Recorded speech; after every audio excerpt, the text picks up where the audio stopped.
Namaskar. That was a long introduction. Well, we are each one of us, all of you who are hearing just now, I've been hearing Shamala for some time. It really knocks you down, absolutely, isn't it? When it comes to what we are supposed to live for, discover, learn from life, and do the tapasya in terms of achieving even the smallest. I mean, what these Banu Priya was reading, all the six first she read, and then Shamla was explaining perhaps one by one. This is what actually has been very, I'm taking the cue from that on. I'm going to speak actually today about what Shamla had once told me. Was that Deepshika, you speak about the early days of the school, how the school was. I mean, how the school was born, so to say, and all those days when the mother was there and so on. But sitting here, hearing Bhanupriya reading those tenets from the mother, because, I have always thought that this kind of satsangs they really turn you inward. They are very important, and they are very, very beneficial in terms of our learning. I'm not talking really about a mental learning, because that we have all done. I suppose all of you that are connected with this Annai Center are well educated, are well aware of what's happening around us, what is the kind of the world that we are living today, and what kind of attitude we should have. But then that's one thing. But then when we seriously think what we are supposed to do in this yoga sadhana, at that time, these tenets of the mother, they are the ones that come to our help, because we are not in a void. They have not given us kind of, 1, 2, 3, 4 framework of rules as we see in so many ashrams, in so many religious or even spiritual organizations, as they say, call them. But then there are so many, hard facts. I have been to many, so I can say, you have to meditate from this time to this time, you have to do this work, you have to do this, you have to do that. We don't have any of these things at all. She has given largely what we are supposed to do. We are born only to realize our soul, our psychic. For each one of us, our Ishta Devata, some people have Sri Krishna, some people have Sri Rama, some people have Durga, some people have Lakshmi, whatever. Some have gurus. Fine, absolutely fine. But then you place him in that garbhagriha of yours where your Atma is, because we don't know how the Atma looks. It's not only invisible, practically speaking, among the millions and billions of people on this earth, as we know, we live the whole life of 70 years, 80 years, 90 years, 60 years. We never even once inquire, who is it that is governing my life? Who is it that is guiding me? Who is it that is looking? Who is it that is smelling? Who is it that is hearing? It's not our ears, it's not our eyes. Even science tells us that, isn't it? But we are not interested. We are interested on our surface life. Shamla was just now speaking about coming out of desire, or the mother was speaking. She was just kind of reiterating it or explaining it. or the ambition, or the aham bhav, the ego. So I feel that other than knowing what we have to do, as I was telling you, all of you are also most probably adults and intelligent. And if you want to know, you can always read the books. But then I am really interested in the synthesis of yoga, in which all the details in between the lines, sometimes I do feel it's very difficult to understand, in the sense that we have to be in tune with Sri Aurobindo's language, with Sri Aurobindo's expressions, what he means. Many things are there. We have to be in this line.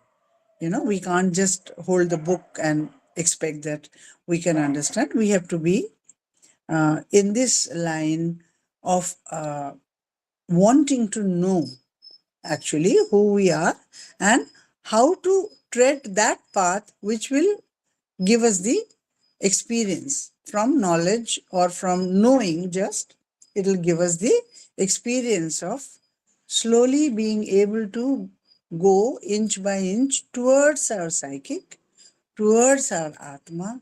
For all of us, she is the mother for all of us. And Sri Aurobindo has stated absolutely clearly, I have read it, that consider the psychic being as the mother. That's the only way it makes it easier for us to tread that path. So, and I believe that how to do that, how to reach, or say how to walk on this path. If it is said, quieten your mind, what are the processes? How to quieten oneself? If it is said, of course, in Sankhya, we have all that, na? Ayam, niyam, sayam, asan, pratyahar. Pratyahar is our rejection, purification. Yam, niyams, we also have the 4 austerities and the 4 liberties. You see, the only thing is that we don't have this kind of a framework of rules, but we have subtly everything, because it is also tapasya. It's a tremendous deep training that we have to very, very conscious. We have to be so well concentrated. Other than loving the mother, of course, everything happens by loving the mother, because it's she who has to hold our hands, who has to guide us. But then there are 2 things. One is remembrance and remembering and offering. But the other thing is that we have to make our Aadhar, our instrument, ready so that she can hold our hand. She's holding. If once I turn towards her, she's looking at me 10 times. 9 times I'm not looking at her. I'm looking at her only once. She's looking at me 10 more times, 9 more times. That's what it is said, and that's the truth. But the problem is that she can't come to me unless and until, to a basic level of existence, I purify myself. And that itself is a very long way to go. The very basics. I'm not talking about big things like, doing away with the feeling of possession or doing away with desire. That comes along later. It's not all that easy. I believe in talking about those things, We talk in terms of, what Mother has said. She has said that sit half an hour every day, absolutely quietly. And she doesn't talk about meditation. She says that so that you will be in a position to look at your thoughts that are entering, and the ones that are not desirable, you should be in a position not to let them enter, to see that they are stopped right there, right before coming into your head. Now, these things, because we know control of thought is very difficult, but we have to do. We have to have control over our mind, over our thoughts, over our emotions, over each and everything, all the lower notions, lower world's notions, as we know in Sanskrit, moha maya, lobh, matsarya, krodh, rag, dvesh, everything, each and everything. It's a process. And this we can do only when she is guiding us from within. But to be able to go towards that, that much itself is enough for us to do. So I actually usually give talks on those, what we are supposed to do. Because, mental knowledge is something very important, because Mother herself has said, Sri Aurobindo hasn't written these 30 volumes not to be read and not to be absorbed. Certainly, no doubt about it. But then at the same time, if we know the processes and all these processes, I take out all of these processes from Mother's talks, conversations. Of course, whatever Sri Aurobindo says, say in Life Divine or Synthesis or essays on the Gita, whatever it is, the easiest way is to read on those topics more from the Mother's conversations. Because I'm not saying at all that Mother's conversation is easy to understand. Certainly not. It's far from it, actually. Orindamda used to say, everybody says that it's easy to understand the Mother and not Sri Aurobindo, but Deepshika, it is not so. And I realized it many times, as a matter of fact. Simple things that mother says, which Sri Aurobindo explains in 4 pages many times, very highly, solid, hard rock metaphysics. But Mother just bolte bolte bol jati hai, She just speaks those truths in 1 line, 2 lines, just while explaining things to us in a way that we can understand everything. But when you go deep into it, you see that you don't get to its left, to its right, you just can't touch it. It's so tough. Then I have to again go back to Sri Aurobindo, where he says what he says. But then it's a great joy to be able to cull out the processes. How to and why. Why is it necessary at all? It's extremely necessary if we want to be a true Aurovillian or a true sadhak. It's absolutely essential to go through all these 1, 2, 3, 4 steps, whatever it is there. As such, of course, there are steps, there is no doubt about it, but then at the same time, it's all simultaneous also. Aspiration, rejection, surrender, remembering and offering, everything is simultaneous. It's not one after the other. But then there are steps also that they have talked about. Okay, through the letters of yoga, they are extremely helpful. Letters on yoga and synthesis of yoga,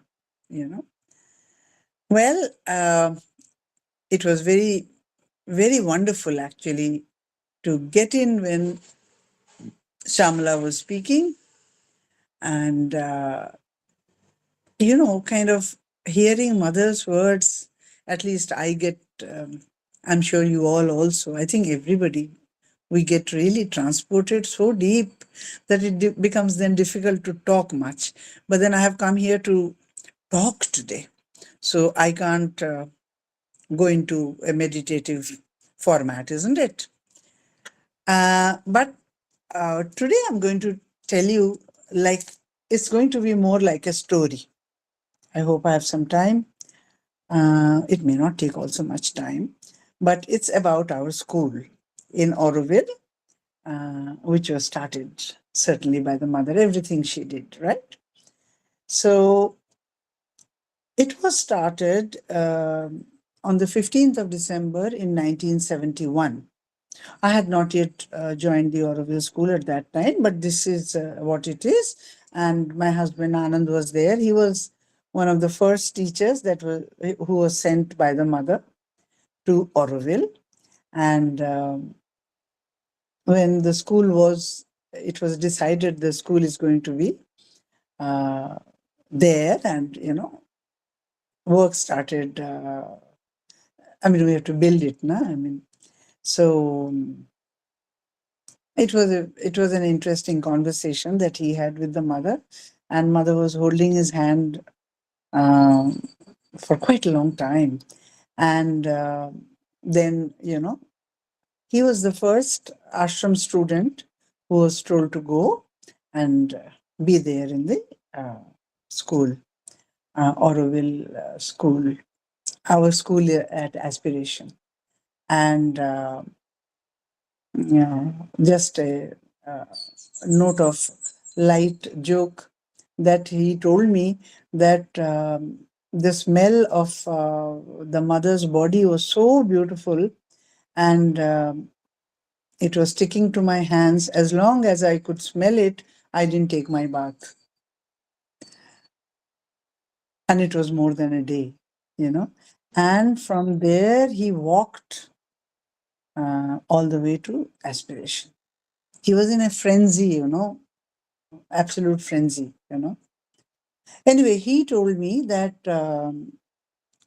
it was an L shaped hut uh, that was there in the beginning. It was a hut. And on the day of inauguration, Kirit Bhai came, and Andreda was mother's son who went from our ashram. And maybe it was Shamla Vardarajan, I think will be able to remember better. Most probably because I didn't see this L-shaped hut, because I joined on 15th of August 1972. Most probably close to the health center it was.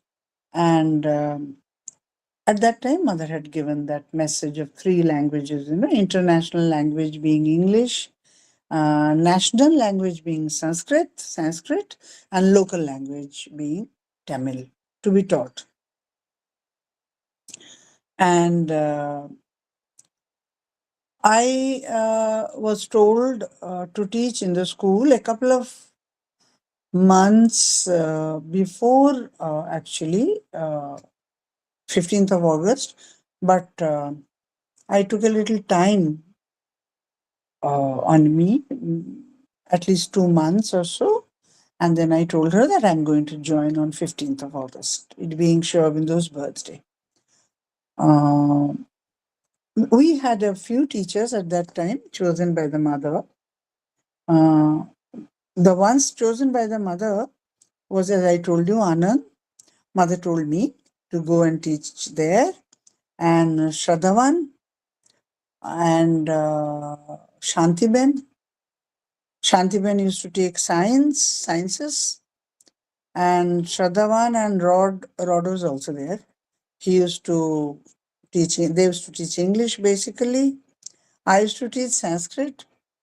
I cannot speak Sanskrit, but I learned Sanskrit, till my BA, and read in original Kalidas's books. But then those, because you don't speak, no? So I mix up the declinations, the vibhaktis. So I never got the courage and, confidence to speak, but I know the language, and I know the full vocabulary and the language. So I again brought the books, how to teach Sanskrit, because mother had said about Sanskrit. So I was teaching Sanskrit by again getting back into the mode of Sanskrit. And I was also teaching music, lots of invocations and small songs and things like that. And since I had done my MA in history, I was also taking history classes, right? And Anand was taking English, maths, and later when two children came a little older, he was taking Sri Aurobindo's philosophy also. And everything was in the making, nothing. When I went in 15th of, why I took 2 months to decide? Because since she had told me to go and join the this school, Auroville school, I thought she'll send me to ashram school. So my heart was, I had left my heart in the ashram school. So I was very disturbed that, oh my God, why is she sending me to, it's a ready-made school, such beautiful school, everything.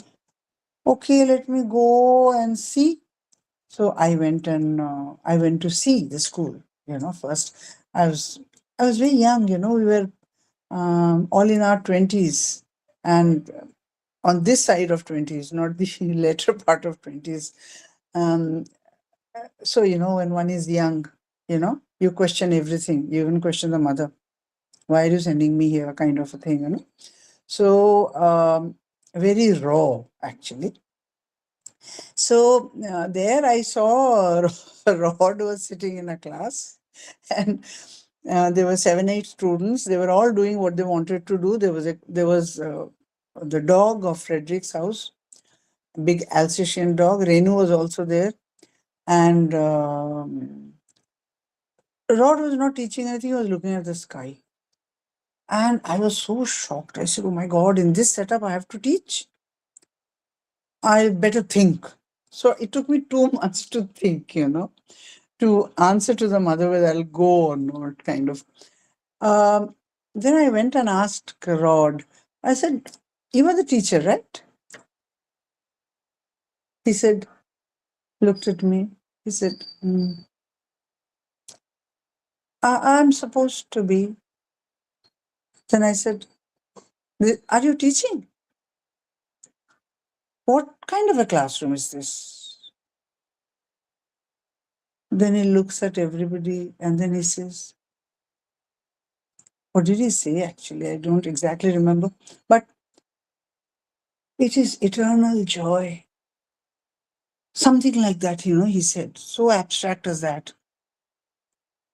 I said, oh my God. But then I went away. So I didn't reply.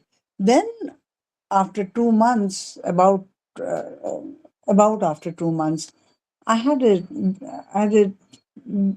some kind of an experience. Um, it may look funny, but it had nothing to do with the school or mothers telling me to go there or I replying. I had not replied to her. So, but that experience, it was a very special kind of an experience that was given to me, perhaps because I was very confused or I didn't know what to do. I was coming for teaching because she told me to teach. Uh, that experience changed everything. And the very next day, I wrote to her, I'm joining on the 15th of August, to which she was happy. So I joined them. School was, as I said, all in the making. You see, there were children from the best, Shamala will be able to tell you, from our village, Edianchavadi, Kuilapalam village. Okay. So we had children from there who had never seen the face of any school.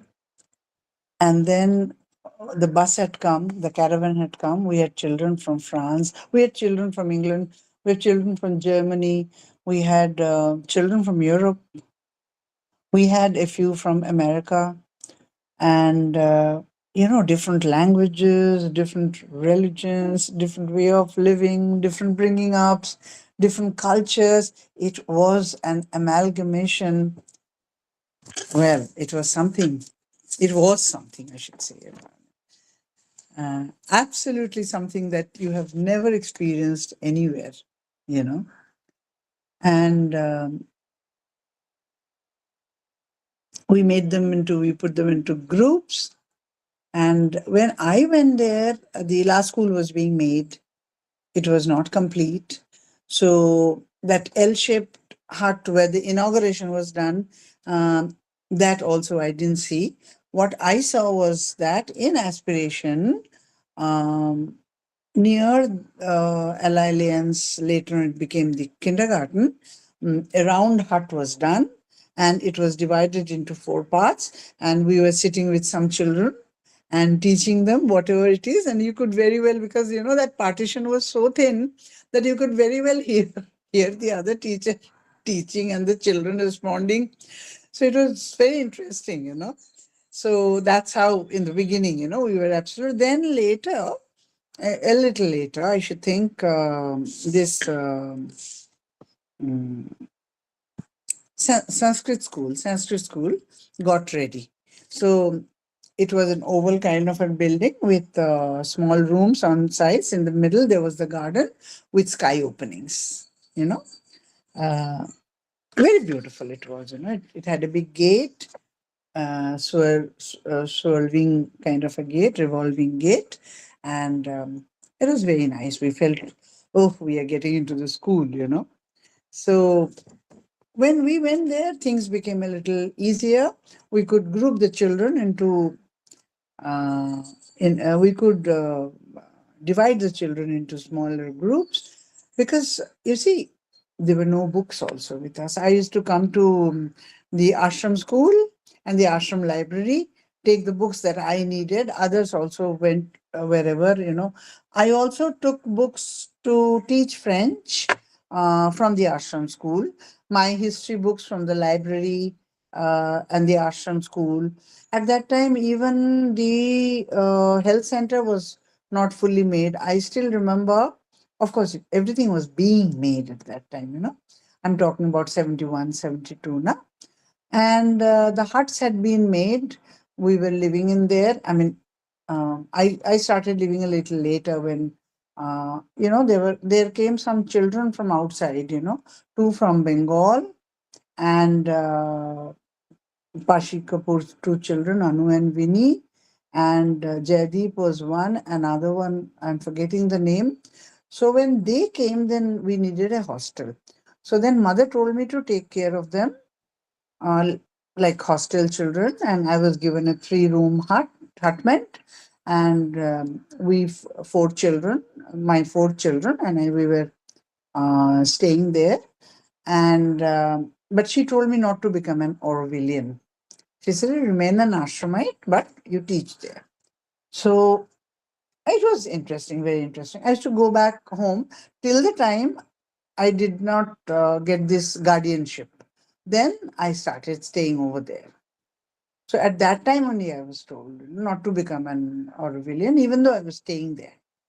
So, so there was,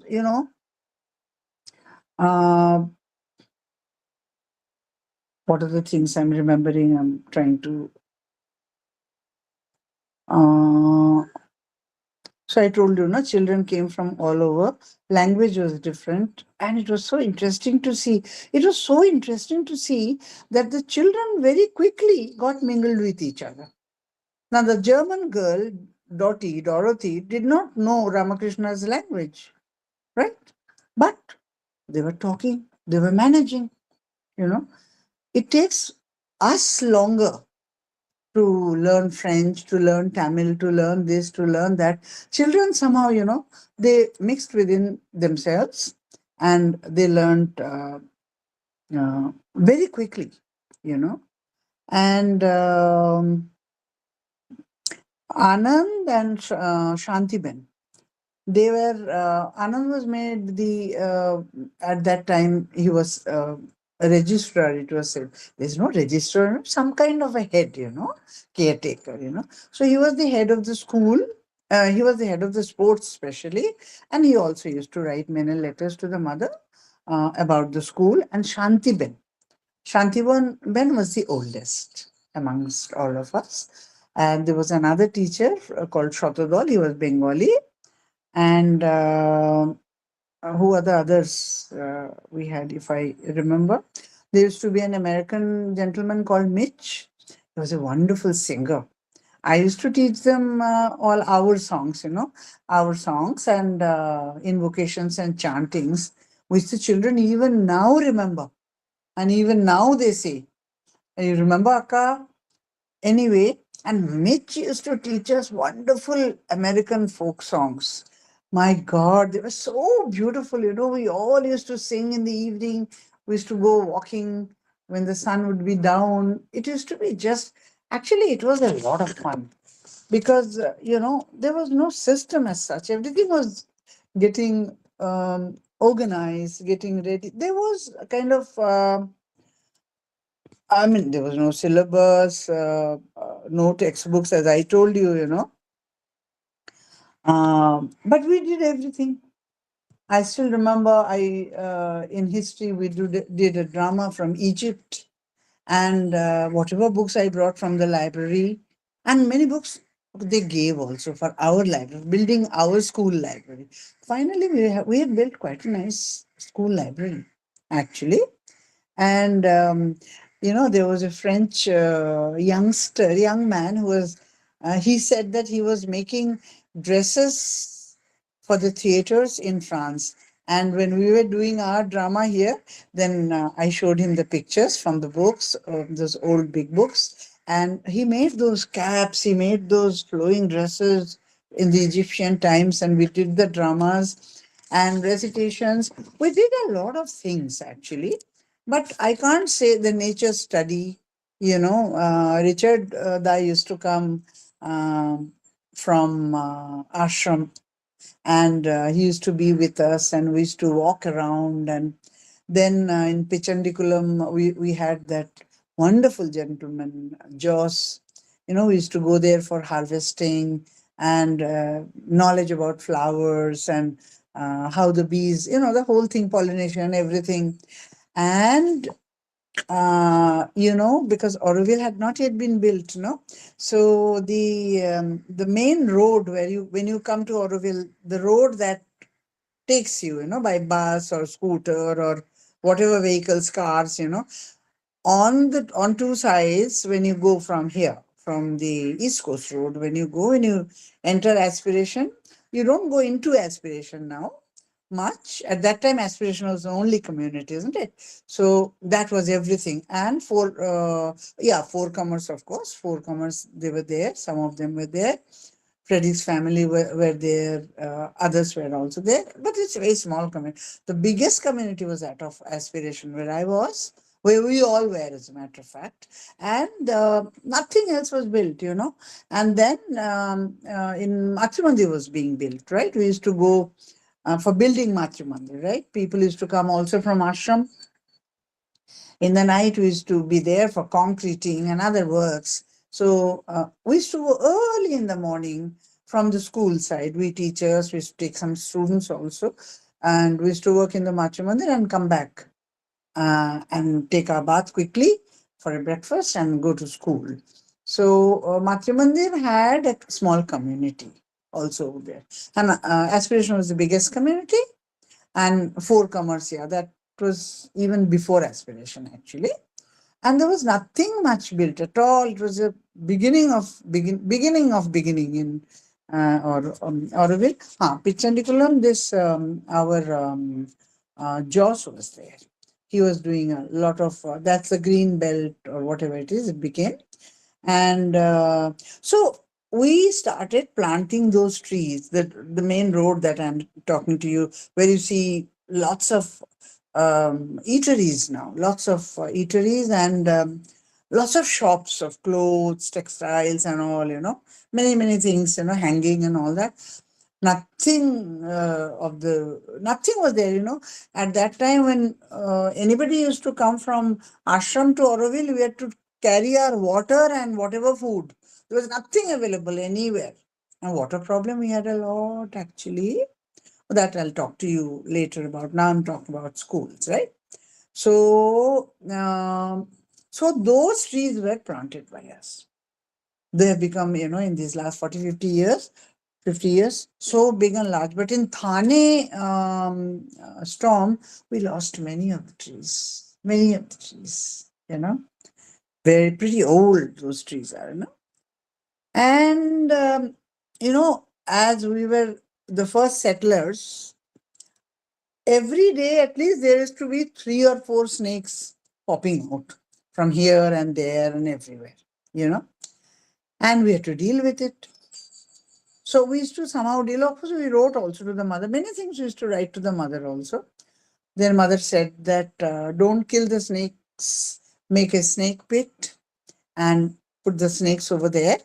And, there's a very big snake garden or whatever it is in Chennai.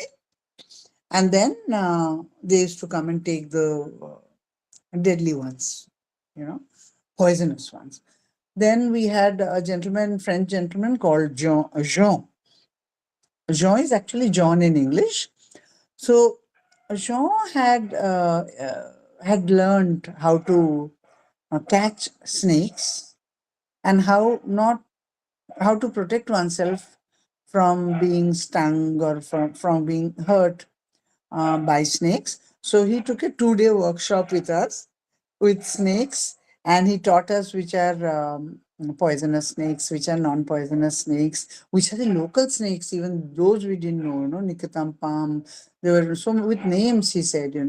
And then children got so interested. He made us touch the snakes and all, because snakes were a daily affair over there.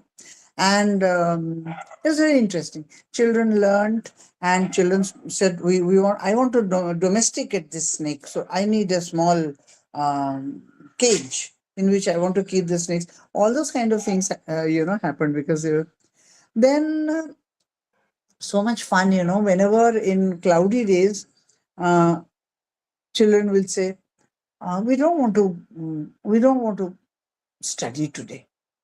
We'll go out. We'll have long canyon walks. And we'd also written to the mother about it, and she approved of it also. You know, uh, just కొంచెం తూల్ rain vandichi appadi. Not really rainy days, cloudy and little rainy, would just go out, and it was all fun. As a matter of fact, teaching was fun, their learning was fun, everything was so much fun. And as our Shamala was reading, Bhanupriya was reading, the whole idea is to be able to find the divine here. So, once we wrote about meditation, and then we were given an instruction. So, I used to put the candle in the middle of the room, and children used to sit like this round, and then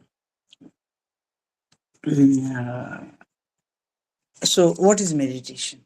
So then I used to tell them, or the teacher would tell them, this is what it is, try to concentrate here, and this. Actually, about concentrating in the heart, Anand had also written, when we were in Auroville, we were kind of, he of course was in Auroville right from the beginning. Yeah. But then when I also started staying over there, then and then some others also wanted to meditate, and there was a beautiful tree, with kind of an altar, and we wrote to the mother, we want to start our meditation here in the evening, and this, and then she wrote back saying that meditate through the heart center and not through this center, through the heart center, and this. So with the children also, so, and I don't know what meditation at all they did, or for that matter, even we did. But they used to come out with such, they used to say, they used to call us by name, no akka, no, like that, So they used to say, rather the Tamil children many times would call akka, but these people will say this thing. My name was Deepshika, so they found it very difficult. You have not a very nice name, but what's the meaning of this? Then I said, deep means this. This is no. Deep is deep. Deep is sea. The sea is deep. So you are deep sea. Okay. We don't have to do anything with your car. So we'll call you deep sea. So they used to call me deep sea, So anything. So we didn't mind anything. We said, it's okay, fine. No problem. And in meditation, they used to have such wonderful images within them. These little children, 7, 8, 9, 10, 11, even 6, And then they said, can we draw them what we saw? And they used to draw, and then we used to put it on the wall, So beautiful little things they used to. So I used to say, we have to find the divine here, no? So then we must make an effort right from this age, Isn't it like that we used to say? So I don't know how much meditation we ever did, but I mean, we we had rules, but they were subtle rules, kind of a thing. They were not, because without rules or without a framework of rules, you cannot bring in order. That's right. There was a time for games, time for this, time for that. But we used to take a lot of liberties also. And then in those days, food used to come from Sri Aurobindo Society, and it used to come in a bullock cart. And many times it used to come very late, you know, and children would be very hungry. So then I wrote to the mother that, can we cook something here? And we'll just boil something, we'll do something. And that's how and there was no kitchen in Auroville. Auroville kitchen, I mean, in Aspiration, kitchen hadn't yet started. So I don't know how we managed, but in the morning, milk used to be given to us. I remember. Shamla will remember. And Purtus started. Purtus started. When it started, exactly, I don't know. I think when I went, she's my friend, Claire, who went to the mother, and mother wrote Purtus, and no exchange of money, cash money. So Purtus was there, or Purtus started later. I don't remember. My memory is going. Shamla, you should later uh, correct me. And there was a mango garden. I'm talking about food. Mango garden just beyond the canyon where we used to have sports. And children used to love to go there. And then when we bought the first heater, when the kitchen hadn't yet come up, so I was boiling chickpeas. Chickpeas தெரியும் na உங்களுக்கு? அது chickpeas, um,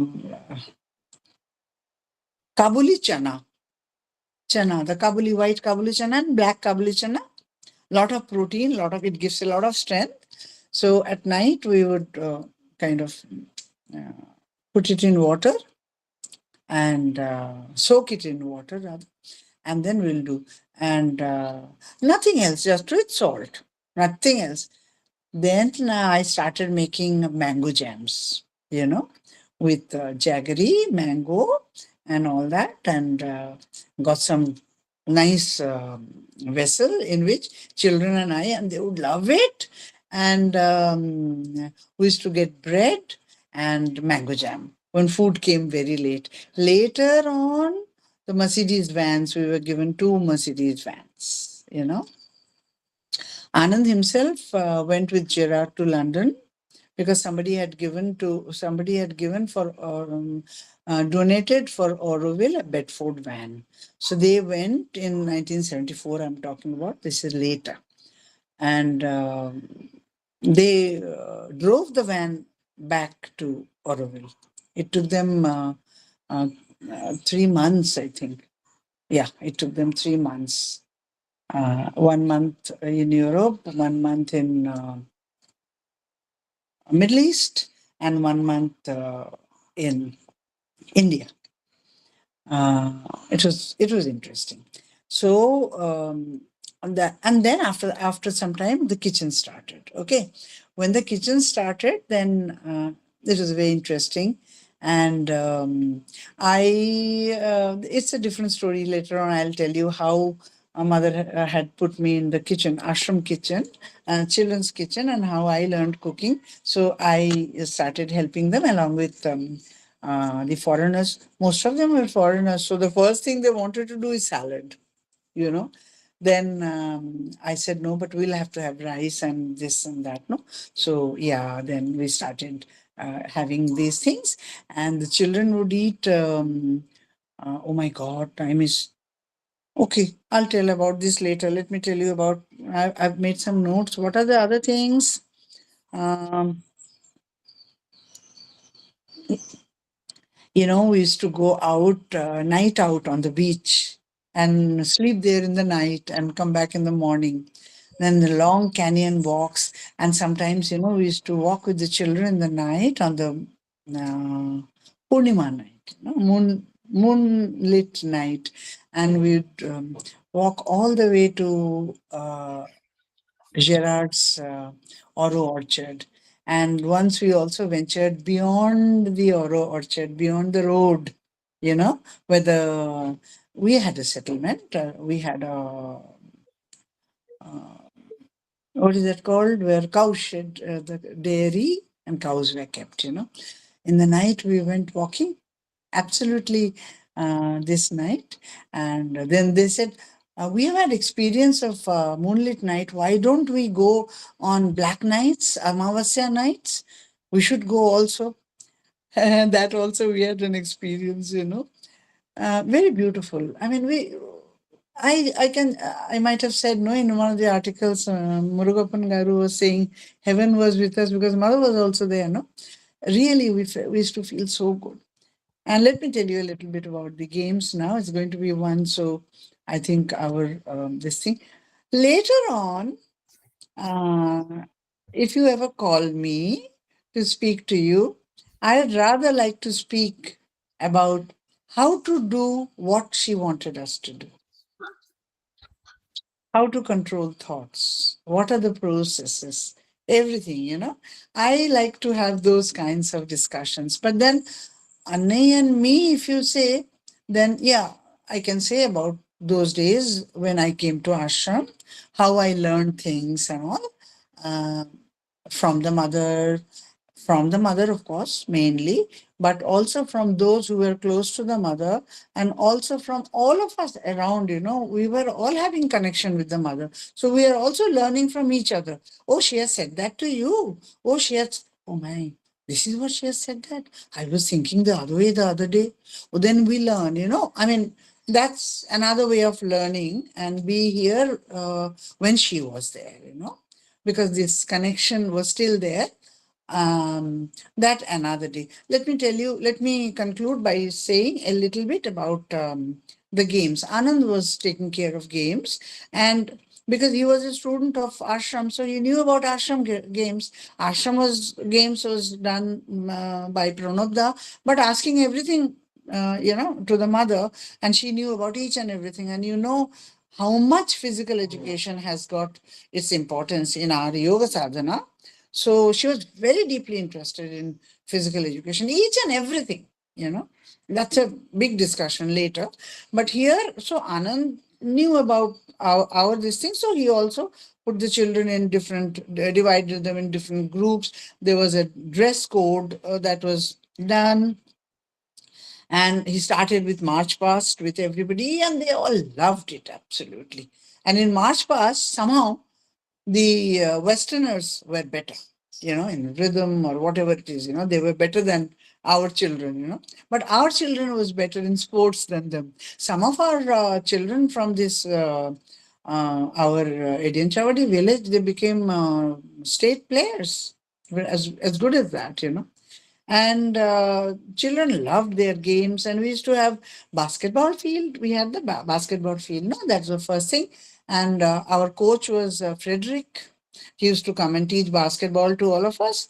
And then we used to have, we had 4 brothers from Bengal. We used to have children from outside also, no? So it was a nice, sizable group, Shamla, I think you were talking about photographs. I can have some of those photographs still, Satish had taken, and we can find those out, those days, and then in the basketball field only marching was also taught, and Indian games like kho and all these things also, and then we had the volleyball, this thing also, net put na.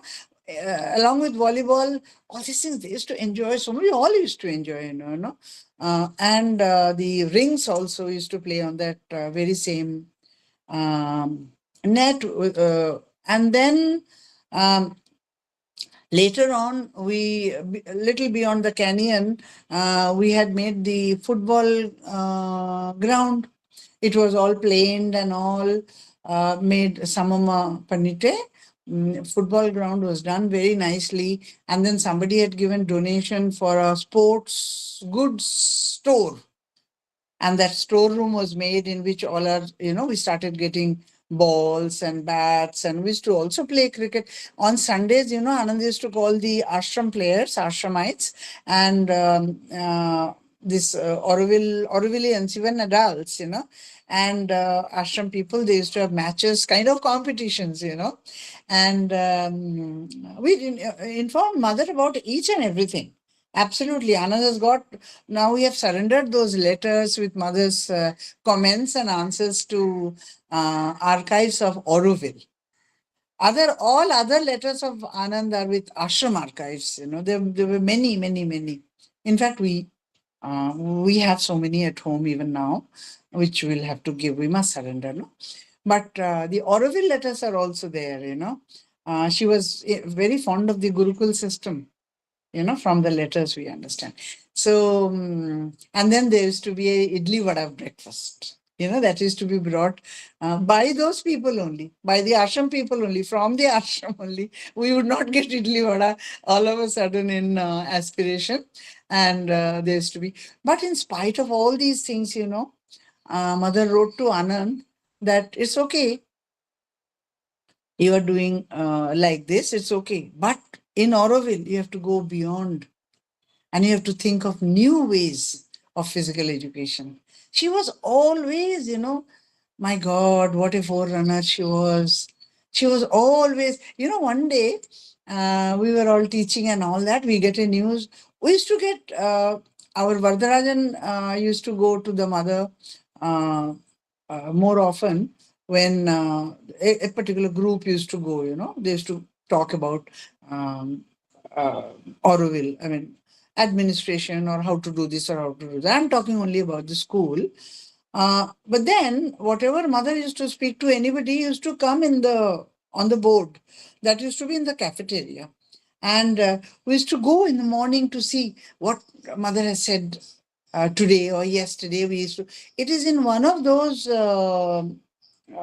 times only when, we had read that even an Indian peasant is more close, this is in essence, not the real words, more close to the divine than a sophisticated European or Western or whatever it is, Said, oh my God.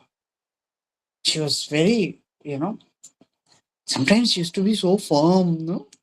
And, anyway, so we used to go, then we used to say, mother has said this, mother has said this. So then that particular day, we were all with the children and we were discussing something. And we used to all sit down only. In beginning, we never had any chairs or anything. You know what mother has said? She has said that it's going to snow. One day it's going to snow here. And it used to be so hot, in Puducherry. There are only 3 seasons. Hot, hotter, hottest, And we used to all the time, with perspiration and this and that. And then we said, oh, Ma, it's going to snow. And we all were so happy. My God, we almost were feeling that, the winter is going to come and it's going to envelop us. It's so interesting those days, when you think of so many things comes into, and then there were, in sports, there were athletics also, long jump, high jump, running, all these things were there also made, and quite good, very good. The photographs used to be sent to her and all that. Very nice, Then after that, very sorry, unfortunate, I don't want to remember that. Towards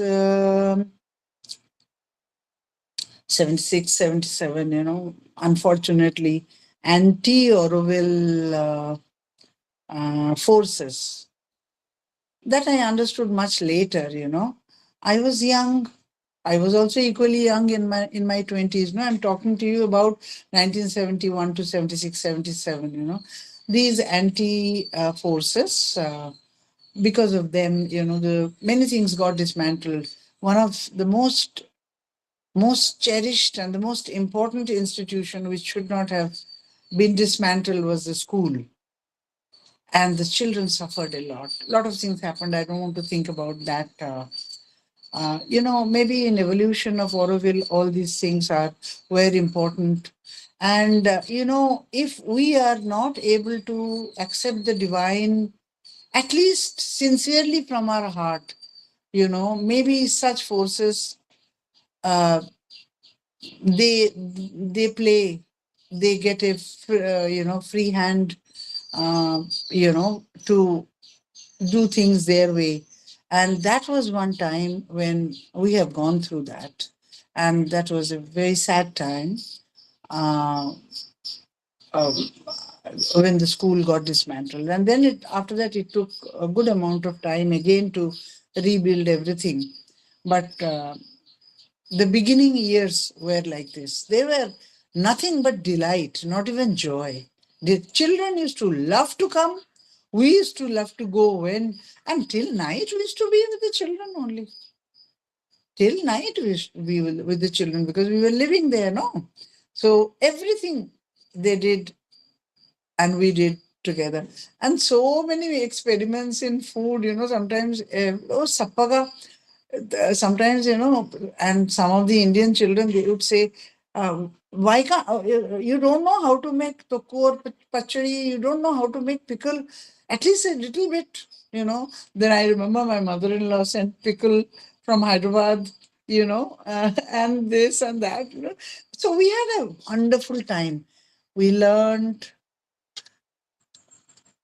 என்ன சொல்லணும், beautiful time. Thank you. Deepshika Namaskar. garu, Deepshika garu, when you spoke to us in darshan time, remembering the mother, you gave the heading for your article was, she was with us, we felt the heaven was with us. So you நிஜமா நிஜமா நிஜமா அப்படித்தான் இருந்தாச்சு. ஆமா. அப்புறம் வந்து you said we used to think that one would not be able to breathe outside Auroville. நிஜமா நிஜமா So you are really living outside Auroville now instead of really in those days, really, Shamala, எனக்கு ஞாபகம் இருக்குது. Even coming to meet my mother, my parents used to say, at least come sometime to meet, no? So we used to go and would never live in the night, evening kandipa, absolutely kandipa would come back to aspiration. We could not, yeah, it was not easy for us, definitely, to go out and get acclimatized to. Really, I mean, I still now feel when I go to Oroville, I don't know what kind of maybe some past life connection or something. I still feel that I have come in in the zone of the mother, where mother is physically somewhere. I don't know, because I've seen the mother first here. I've seen the mother all the time in Pondi only, right from 1959 to 73.